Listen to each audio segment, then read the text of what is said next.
Olá pessoal, bem-vindo ao canal Psicanálise. Eu vou fazer um comentário agora de um vídeo que eu acabei de ver, né, do Social Art, não, Atitude Alfa, do Miguel. Inclusive o Miguel parece que ele me evita, porque eu já comentei nos vídeos dele, né, muitas vezes elogiando e muitas vezes até falando que faria um react, né, acrescentando alguma coisa, né, e ele deleta o meu comentário, né. Eu tô achando até estranho isso, né? Porque acho que ele deve ter visto alguma coisa, né? E não gostou muito, assim, de abrir espaço, né? De, como diz assim, ter uma outra visão que complemente ou que contradiga ao que ele fala no canal dele, né? Dá essa impressão, né? Mas é isso, né? Cada um age como quer, né?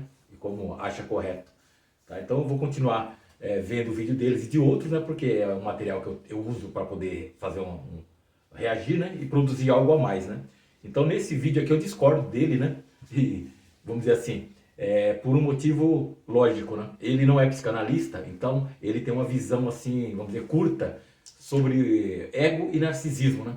Porque isso aí são vamos dizer assim, dois módulos, de saber, de conhecimento que estaria dentro do mundo da psicanálise, né?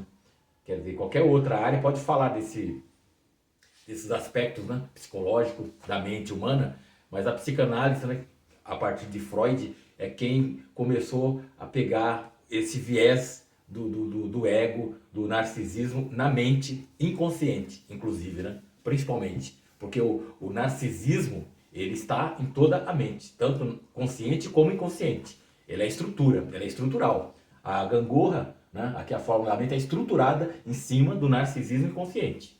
Tá? Então, o narcisismo é regra, é lei, ninguém escapa. Né? Não existe aquele, o fulano ali é narcisista, o outro não é, o outro é narcisista, é problemático, doente, o outro é sadio, nada. O narcisismo é geral, é para todos, é igual o ar, todo mundo respira. Alguns respiram um ar mais puro e outros um ar super poluído. Então, é isso, é fato. Né? E essa ideia aí eu defendo e é lógica, né? Quem não concorda com isso, né? Se alguém quiser comentar ou algum outro, né? Alguma outra pessoa assim na mídia quiser debater esse assunto, não, eu sou sempre disposto a conversar, a debater qualquer item, né? Então a lógica é essa, né? Eu defendo e a lógica mostra que o narcisismo é lei, a diferença é de grau, tá ok? Então aqui no vídeo que ele está comentando, né, o título é O Amor Entre Homem e Mulher Não Existe. E ele mesmo confessa que ele colocou esse título como chamariz para atrair público, né? Eu não gosto muito disso porque eu acho que fica meio enganoso, né? E a enganação nunca é bacana, né? Nunca é muito saudável. Mas, sei lá, é uma arma, né? Tudo bem, eu não vou dizer que seja errado, né? Talvez não seja tão ético, né? Você chamar uma pessoa enganando ela, né? Já iludindo ela. Mas muitas vezes é um recurso que dá resultado, né? Então, pelo uso prático, muitos acabam fazendo, né?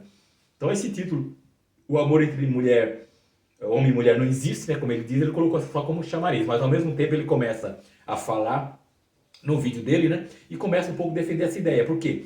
Que ele usa o biológico, né, para explicar a mente e o comportamento falho, né? É falho. Eu quis dizer o quê? O Red Pill, normalmente, e muitos, né, não só ele, como outros colegas da mídia aqui, da internet, principalmente no YouTube, eles defendem muita coisa assim que acontece e passa com o ser humano como um viés biológico. Faz parte da biologia, faz parte vamos dizer assim, da programação genética, né? E hoje você vê até na parte da genética, que é uma coisa assim bem específica para doença, eles falam que você pode ter uma genética para uma tal doença, mas quem vai garantir se você vai ter a doença ou não é epigenética. Olha só, hein? O nível que nós estamos chegando. Quer dizer, a própria ciência médica e biológica está dizendo o quê? A genética não é determinista, né? Então, por exemplo, você lê o código lá, o DNA de uma pessoa, e ela tem, vamos dizer, uma predisposição para ter câncer, sei lá, no caso da mulher, câncer de mama, certo? Ela tem a genética predisposta a isso. Só que aí, isso é a genética. A epigenética vai ser o quê? O que ela vai fazer para propiciar facilidades para isso se manifestar, ou vai fazer em contrário para não permitir que isso vire foco e vamos dizer, se realmente se materialize. Então, muitas doenças vão ficar incubadas e não vão acontecer. Por quê? Porque a epigenética não favoreceu, não permitiu, podou a manifestação. Então, isso no biológico, tá? Então, você imagina no mental. Ficar amarrando o mental para o biológico, se no mundo biológico já está dizendo isso, que na própria biologia já reconhece que o biológico não é lei, não determina no nível assim mais vamos dizer assim, mais materialista, né? A genética, né? Que é orgânico, vamos dizer assim. Imagine no mundo mental, que é uma coisa assim, como diz, etérea, né? Certo? Como assim, como um fantasma que ninguém consegue apreender. Tanto é que muita gente hoje ainda não acredita muito que existe inconsciente. Existe essa aberração, né? Tem gente hoje que ainda não acredita. Inconsciente foi invenção do Freud, que não existe. Não existe inconsciente, né? E a própria ciência está montando um novo inconsciente, né? Que eu tenho um livro aqui do TCC, né? Que dá essa ideia. Então, tentando reformular um inconsciente usando alguma coisa de Freud, que o Freud é um peso nisso, né? E mostrando outros aspectos, assim, galgados assim, na neurociência. Tá ok? Então, usar o biológico para tentar explicar a mentalidade, comportamento e pensamento do ser humano já não é tão correto, não é tão favorável, porque ela não é tudo isso, ela não tem esse poder de determinar, né? Assim como Freud, na época, quando ele começou o estudo, ele colocou tudo tentando levar para uma vertente da libido sexual, né? Então, por isso que a psicanálise inicial levou uma pente assim de ser uma leitura sexual em tudo. Freud via só sexo em tudo, vamos dizer assim. Aí até falavam que ele era pervertido, né? Porque para ele tudo era sexo, né? E tem uma piada que ele fala, né, que muitas vezes um charuto é só um charuto, né? Mas ficou essa pencha de que tudo para Freud acabava em sexo. De um jeito ou de outro, terminava em sexo.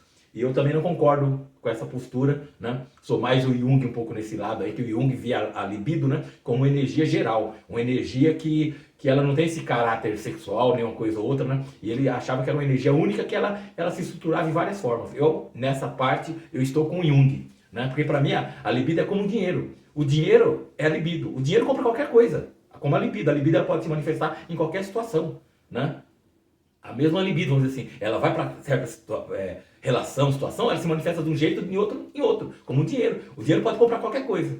A gente pode pegar o dinheiro, comprar um revólver e matar alguém, certo? Comprar uma bomba, qualquer coisa assim. Você pode pegar o dinheiro, comprar um medicamento, comprar um alimento, o mesmo dinheiro. Então o dinheiro, ele consegue fazer 1000 coisas, mas no fundo o dinheiro não é ruim nem bom, né? O que vai determinar se o dinheiro é ruim ou bom é quem está usando ele fazendo o que com o dinheiro, né? Então o dinheiro não é maligno, não é amaldiçoado, né? Mas quando a pessoa tem uma ideia assim meio pervertida, ela pensa assim, por exemplo, em uma igreja, se ela for receber uma doação enorme de dinheiro para fazer bens para a sociedade ou para a igreja mesmo, né? Só que ela ficar sabendo que aquilo lá veio da máfia, veio do crime, ela já não vai querer. Quer dizer, aquele dinheiro virou, vamos dizer assim, nojento, né? Virou pecaminoso, né? Ao passo que o dinheiro não tem culpa de nada, né? Quem estava com aquele dinheiro e está passando dinheiro, sim, é aquilo. O dinheiro tem culpa nenhuma. Ele vai fazer coisas boas tranquilamente, né? Sendo bem gasto, né? Independente de onde ele tenha vindo. Então é separar uma coisa da outra, né? Julgamento de valor é uma coisa, só que tem que saber aplicar corretamente.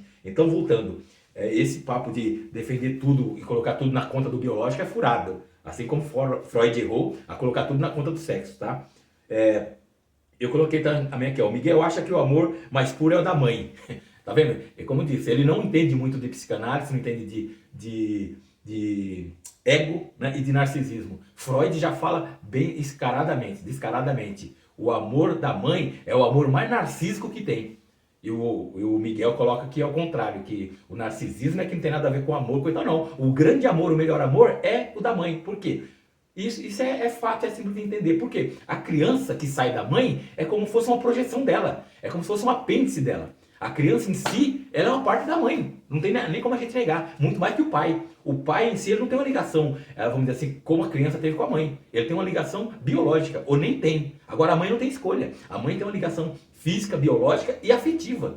Porque ela causa tudo isso na criança. Por bem ou por mal da criança, a mãe causa na criança. Se for uma mãe que cuidou bem da gravidez, se alimentou bem, não passou estresse, né? Tudo esse aspecto, a criança vai ter um ambiente confortável e favorável para ela se desenvolver e vir à vida. Se ela teve uma mãe que, por exemplo, é viciada em drogas, tomou baques, era estressada, né? Como diz, tudo esses aspectos negativos, isso tudo vai passar para a criança. Então, a mãe e a criança são quase não, são um só. Né? Antes do nascimento e tal, a criança e a mãe são um só. Né? Até na teoria aqui da gangorra mostra isso, olha. Está representado aqui, ó, na R1.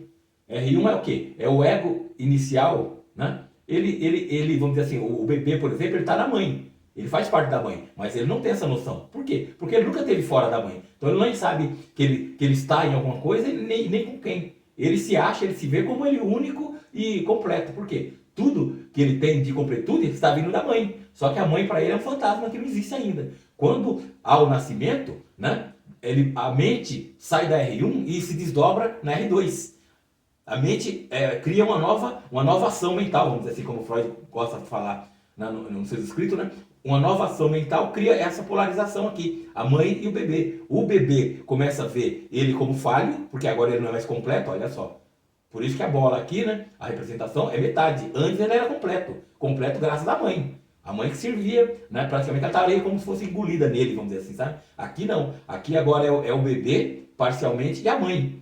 Tá? A mãe como um objeto. Né? Na mente inconsciente, o ego só define duas coisas para diferenciar. O próprio ser, o próprio organismo, que ele é o ser, e o resto tudo é objeto. Qualquer coisa é objeto. Pessoas e coisas se igualam.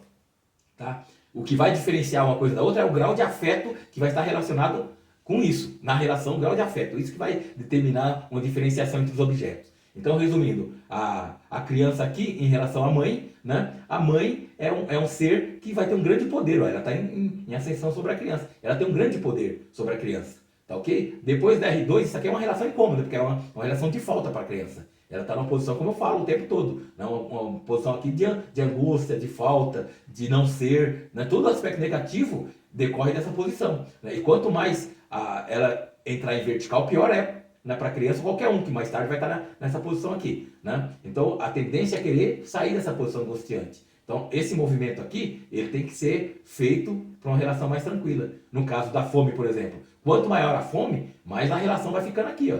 Até chegar no limite que a criança ou a pessoa morre de fome. Porque chegou no limite insuportável. Né? A verticalização total aqui é terrível, é insuportável. No caso de fome ou sede, o organismo aqui se acaba. Então, quando a gente está com fome e não chegou nesse nível, fome ou sede, satisfez a necessidade, essa movimentação sobe para cá. Fica uma situação bem tranquila. Porque já não está tendo a pressão, não está tendo a necessidade. A hora que começa a baixar e causar desconforto e tal, é acionado a R3 ou a R4.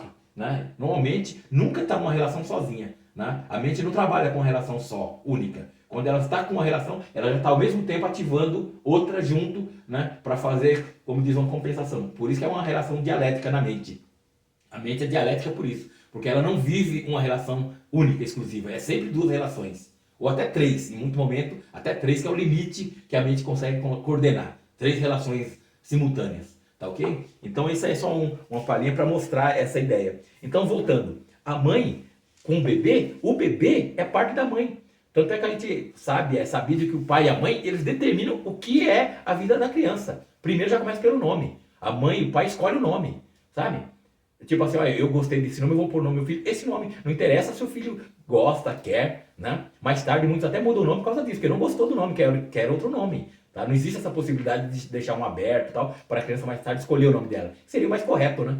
Uma forma assim de falar, olha, a pessoa a partir de tal idade, ela escolhe o nome que ela quer. Certo? Não, ele já é batizado, já é denominado pelo pai e mãe. E a partir daí, o pai e mãe é que vai apontar para ele o que ele deve, o que não deve, o que tem que fazer, o que não tem que fazer, a profissão que ele deve escolher, com quem que ele pode casar ou não. Né? Então, resumidamente, a criança é um objeto de uso narcísico da mãe. Tá? Por quê? Porque a mãe ela tem uma ligação muito forte com aquele ser, porque ele surgiu dela, ele faz parte dela. Ela não vê a criança assim como algo independente. Por isso que ela aceita totalmente, como ele fala no vídeo. Realmente, toda mãe aceita o filho incondicionalmente. Se ele é bandido, ela pode ficar magoada, mas ela vai amar ele do mesmo jeito. Se ele é médico, ela vai amar ele do mesmo jeito. Se ele está vivo ou está morto, ela vai amar. A mãe vai ter um amor meio que incondicional. Por quê? Porque é um amor que é parte dela. Nós aqui normalmente temos essa tendência de nos amar perante o resto, como eu disse na gangorra. A mente foca o quê? O ser sendo ser, ego, e o resto é objeto. Então sempre a gente vai puxar a sardinha para o nosso lado. Sempre a gente vai ter a tendência de se amar em relação aos outros. Mesmo que a gente não mereça aquele amor, mesmo que seja um amor falso, a gente aceita. Mesmo que um outro mereça mais do que a gente vai achar que a gente deve ser mais amado do que o outro. É narcisismo normal. É o narcisismo, vamos dizer assim, normal. O problema é o narcisismo doentio, que é na R4. Tá ok? Então ele está enganado nisso aí, né? Que ele acha que a mãe é um amor mais puro e um amor de casal não é Não é considerável, certo? É, então, o que eu notei era isso, né? Para fechar o comentário, o que eu falo é isso. O amor, que ele acha que não existe, existe. Existe, mas não é limpo, não é assim como se pensa, né? Como ele diz nesse sentido, mas existe o amor, tá? Então vamos voltar aqui, ó. A relação R2, ela não, o ambiente só na R2, ela não tem condições da pessoa funcionar adequadamente, ser feliz, usufruir. Ela tem que mudar essa relação. Ela tem que mexer na gangorra para que torne ela mais suave. Para tornar a gangorra mais suave, vai usar a relação R3 e R4. Aqui na R3 é a relação que eu disse, que é dos relacionamentos, ó, de proximidade, de completude, que tenta o quê? Voltar aqui ao R1. A tendência do ego é sair do buraco, do meio buraco que ele é, tá vendo? As outras três relações são tudo relações precárias. Por quê? Porque ela não é uma que promete essa realização aqui. E essa realização aqui é o quê? É a morte. A única que completa de novo depois que nasce é a morte, porque na morte você se torna inteiro. Só que você não existe mais. Né? A única questão é isso, na morte acabou, você acabou saindo dessa relação aqui.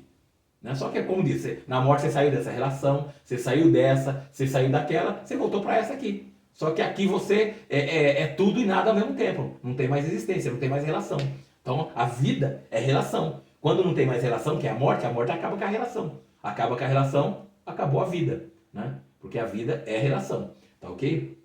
Então voltando aqui no relacionamento de amor, que ele está falando, vou só me ater ao amor, que é a relação 2. A primeira, como eu sempre falo, é paixão. A relação 2 é uma relação saudável, é uma relação que um propicia para o outro carinho, cuidados, vamos dizer assim, é agradável tanto para a pessoa como para outra pessoa, considerando duas pessoas aqui, ou até objeto também. Uma pessoa aqui pode ter um amor pelo carro,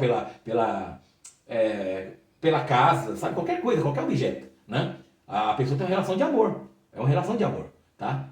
Com o objeto. É lógico que ela não vai ter uma contrapartida como uma relação com pessoa, porque essa pessoa recebe e devolve, né? Uma relação de gente, relação amorosa de gente, é uma troca. Um dá e recebe, um dá e recebe. Quando é com um objeto estático, praticamente a pessoa só dá. Ela recebe dela mesma em fantasia. Ela não está recebendo do objeto. O objeto não tem como dar ou tirar. Ele não se manifesta. Ele é só um depositório. Então ele bate e volta. Ele vira um espelho para o ego. O ego joga valor para o objeto e recolhe. Não, joga e recolhe. Ele recebe a mesma energia dele. Agora aqui quando tem outro, não. Aqui no amor, uma pessoa sempre fala o ditado.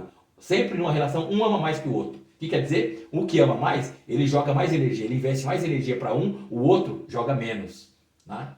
Então quer dizer, numa relação é muito difícil os dois jogar 50% cada um. Ó, vamos jogar amor aqui, eu vou jogar 50% de amor, você joga 50%, nós temos 100% de amor. Normalmente não. Um vai jogar 40%, 60%, alguma coisa assim, o outro a diferença. Ou até menos, tá? Então isso é normal, tá? Porque cada um vai investir a energia de acordo com a sua condição e seus interesses, tá ok? Então aqui é a prova de que o amor existe, tá? O amor existe entre homem e mulher, existe entre seres humanos e animais, tá? Só que, é como a gente fala, é um amor que ele pede alguma coisa, ele dá e ele quer receber. É uma troca. Quando é que não acontece essa relação de amor? Quando a mente começa a escalonar para R4. Que a R4 é a potencialização do narcisismo. É aqui que complica, porque como eu falo que toda relação, ela trabalha duas ativadas, quando você está muito no amor aqui, a relação que está muito ativada é a R3 e a R2. Essas duas relações é que se complementam aqui, tá? Então R2 e R3 dá uma relação de amor, de cuidados, de empatia, certo? O que acontece quando começa a pular a energia, né, narcísica para o R4, que é a posição mais narcísica? A R4, olha, só por diferenciação, o ego, a pessoa está em cima e o objeto está embaixo. Isso quer dizer o quê? Aqui, quem está aqui se acha todo poderoso, todo quase que completo, certo? Todo quase saciado, independente, autônomo, ele não precisa tanto do outro. Ele vai precisar do outro aqui para tirar dele alguma coisa que o garanta manter essa posição ou até subir mais. O ego aqui narcísico, ele vai usar os objetos para ele se manter na posição ou ele subir mais. É sempre isso. E nunca querer descer, tá? Então, quando o ego está nessa posição aqui, praticamente ele não vai estar rendendo nessa posição. Essa aqui é muito difícil ele conseguir deslocar tanta libido daqui. Tá? O que vai acontecer é isso. Ele vai lutar para ficar sempre mantendo essa posição aqui. Ele vai brigar. O ego R4 briga para que nessa posição R2 se manter sempre assim. Mas a qualquer momento do exterior, né, ele vai entrar em interação com outros objetos, que os objetos vão fazer isso com ele. Ó. Esse é o grande temor do narcisista. Ele não quer cair, ele não quer descer. E ele sabe que isso é inevitável. Isso acontece o tempo todo. Né? Só que todo mundo camufla, disfarça, mas a briga é para se manter nesse nível da R2. Só que vai ter situações que todos vão cair, todos vão descer. E aqui na R4 o narcisismo e o narcisista luta para isso. Se ele está numa posição menor, ele quer subir, quer subir, quer subir e depois nunca cair. Nunca cair. Então ele se segura para ele não cair por culpa dele e se segura para outro não derrubar ele. Porque isso aqui afeta e causa um desconforto aqui na R2. Tá ok? Então o amor ele acontece aqui na R3. Quanto mais narcisista a pessoa, quanto mais ela sobe, quanto mais poderosa, menos ela ama. E aí vai ser um amor falso, um amor frio e um amor fraco. É um amor que, vamos dizer assim, a parte amada pode estar dando, vamos dizer assim, 70%, 80% do amor. Essa parte narcisista, ela vai estar dando 20, 10. Ela vai estar dando, para contribuir para a relação aqui, 20, 10% de libido, de amor. E ela vai estar o quê? Como ela está pouco investida nessa relação, ela não está tão presa aqui. Ela não está tão gratificada, porque a gratificação dela não é tanto aqui. A gratificação dela é aqui. Então ela dá aqui, ao mesmo tempo que ela vê o outro aqui embaixo. O narcisista vê o outro aqui embaixo. Então ele tem uma dupla relação com o objeto de amor. Ao mesmo tempo que ele está em relação, ele se sente que ele não é tão dependente, que o objeto não é tão assim poderoso para ele depender totalmente, para ele respeitar, para ele considerar. Se a qualquer momento aparecer na órbita da relação um objeto mais poderoso, isso aqui vai abalar os elementos, tanto um como o outro. Tá? E aí o narcisismo ele vai se sentir tentado a querer pegar um objeto que dê mais ainda para ele. Porque receber todo mundo quer, né? Dar nem todos, mas receber todos querem, né? Então, essa relação aqui é aqui, vamos dizer assim, diz que o amor não existe, diz que o amor não vale nada. Por quê? Porque a pessoa está aqui escalonada no narcisismo. E hoje, a grande batalha, a grande movimentação da sociedade é isso, é aqui na R4. O capitalismo está fazendo isso, ele quer isso, porque ele lucra muito com isso, porque pessoas insatisfeitas, sofredoras, rende muito, que ela vai ter que ir atrás de tudo ao mesmo tempo para se satisfazer, para sair dessa posição. Então, uma pessoa, para ser bem útil e explorada, ela tem que estar numa condição penosa. Né? Porque uma pessoa feliz, ela está tranquila, ela está aqui bem estacionada aqui, ela está tendo relações favoráveis, ela não precisa bombar, não precisa correr tanto aqui para o narcisismo. Ela se basta mais ou menos essa relação aqui mais tranquila, uma relação mais caipira, vamos dizer assim, né? De antigamente. A pessoa vivia no campo, numa casinha sempre, e estava feliz ali, ouvindo o canto dos pássaros, essas coisas, né? Vendo o sol nascer, o sol se pôr. Era uma relação mais de amor e de uma posição menos aqui sofredora, vamos dizer assim. Por quê? Porque a relação de amor faz com que os dois tentem manter um equilíbrio. Ninguém busca a verticalização quando está rolando um amor forte. Os dois querem se ligar, os dois objetos querem se ligar. Então essa relação é feita aqui. Quando um cai, o outro ajuda a voltar na posição. Ele não abusa. Agora na R4 não. Na R4 é o contrário. Para você poder brilhar, você tem que ter um público. Você tem que ter o pessoal para bater palma. Todo mundo quer ser o artista principal, mas tem que ter o público para bater palma. Certo? Então ele depende desse público para bater palma. Certo? Para o vangloriar, para o seguir, para virar seguidor, né? Para poder o manter nessa posição, sabe assim? Aí ele poder usufruir desse pessoalzinho todo aqui que está ali, né, que está preso a ele, né, e tirar as vantagens possíveis, né, de um objeto que está numa dominação, né, de poder perante o outro. Tá? Então acho que para quem ainda ficou um pouco de dúvida, né, eu recomendo ir vendo os meus vídeos, vendo os anteriores, tá? E aí eu acho que dei uma palhinha mostrando que existe amor, existe. Agora a qualidade do amor é que é outra história. A qualidade de amor é outra história. O da mãe, podemos dizer que é um amor assim mais forte, sabe, assim, mais genuíno. Porque ela pensa no filho, no bem do filho, assim como no bem dela. Por quê? O filho tem muito a ver com ela. E na relação romântica, a pessoa pensa no outro até o momento que ela sabe que aquele objeto, aquele ser é útil para ela. Se a qualquer momento ela achar que não está sendo útil, está sendo prejudicial, ou aparecer um outro objeto que promete mais lucro, é como um investimento. Opa, eu vou desinvestir a minha energia aqui e vou investir em outro. Mesmo que aquele objeto estivesse rendendo legal, está rendendo bem, está bacana. Só que ele está rendendo o quê? Sei lá, 1% ao mês. Aparecer um outro que eu vou lucrar 1,5%, 2%. Não é muito, mas já é alguma coisa. Então, essa fidelidade, o que vai bancar de continuar ali é os valores morais, valores éticos. Uma cultura que hoje está sendo totalmente desprezada. O que antes era proibido, o que não era visto como bons olhos, hoje já está esculachado. Hoje pode tudo, vale tudo, ninguém pode reclamar de nada. Num relacionamento, traição, que era um horror, que era uma coisa assim que a pessoa ficava mal vista, hoje virou café com leite, vamos dizer assim, hoje é normal, todo mundo trai, nossa, até se bobear a pessoa se vangloria até já tem pessoa que deve se vangloriar, eu traí já, conta, já fala, eu traí, não, eu já traí, eu vou trair, sabe assim, ninguém fala na cara do outro porque já sabe como vai ser o problema, mas todo mundo já fala, não, tranquilo. E aí agora estão brigando para que a gente aceite a traição como algo normal. Você foi traído? Não, o Red Pill fala isso. Você foi traído? Não esquenta a cabeça, não reclama, não mete o louco, não tem piti, você só aceita e sai andando, né? É lindo isso, né? Eu discordo muito dessa postura, já fiz vídeo falando isso, né? Eu acho ridículo isso aí, né? Então, quer dizer, hoje os pecados, como o Karnal fala, coisa não virou mais assim, pecados em si, né? Hoje a coisa é vista assim como virtude, sabe assim? É como virtude, por isso que a sociedade está num nível que psicológico, né, e humano que só se vê aumentar doenças, né? É depressão, é suicídio, tudo quanto é coisa ruim, orgânica e física, tá cada vez pior, porque o quê? Tá todo mundo operando na R4. E a R4 é fatal. A R4 sempre vai produzir vítimas. O trabalho da R4 é isso, é bem de uns para destruição de muitos. O bem, entre aspas, para um, causa prejuízo para muitos. Né? Esse é o esquema R4, não só nas relações, como no capitalismo, como diz, né? Parece que é bom, né? Até a página 2, depois tem os desastres todos. Tá ok? Então o vídeo era esse aí, né? E qualquer coisa, se alguém quiser complementar, discutir qualquer coisa, faça um comentário, dá um likezinho para ajudar no canal aí, que não é fácil crescer um canal novo, né? Tá ok? Eu conto aí com a colaboração de todo mundo aí. Então é isso, obrigado por sua atenção.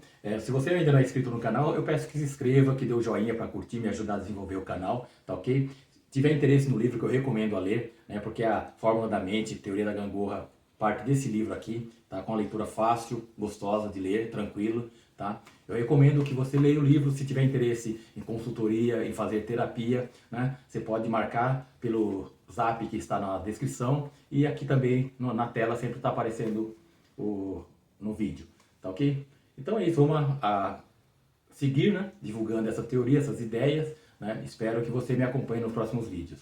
Valeu!